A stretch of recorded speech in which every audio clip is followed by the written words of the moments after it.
Tinatali naman ni Senator Rapi Tulfo ang maaaring naging escape scenario ni Alice Guo batay sa deskripsyon ni nilantad ng kapatid nitong si Sheila Guo sa Senado.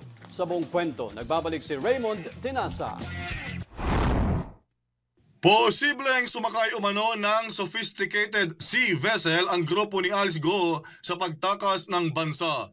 Sa pagdinig ng Committee on Public Services, ipinakita ni Senator Rapi Tulfo na siyang chairman ng komite ang isang video na nagpapakita ng posibleng senaryo ng pagtakas ni Alice Guo sakay ng yate o speedboat bago lumipat ng malaking barko o fishing vessel papunta ng Sabah, Malaysia.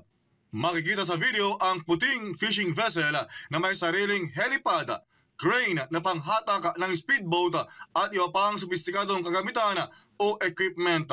Sinabi ni Tulfo na una nang nagduda siya sa pahayag ni Sheila Guo na mula sa yate sa Manila ay lumipat sila ng malaking barko dahil malakas ang alon noon.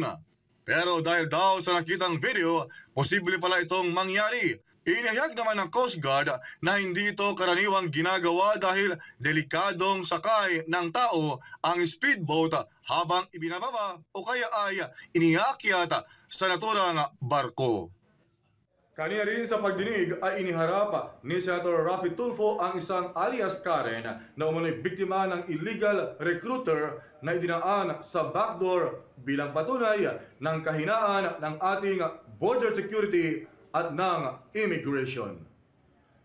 Ako, si Raymond Dinaza, para sa Kwentong Politiko.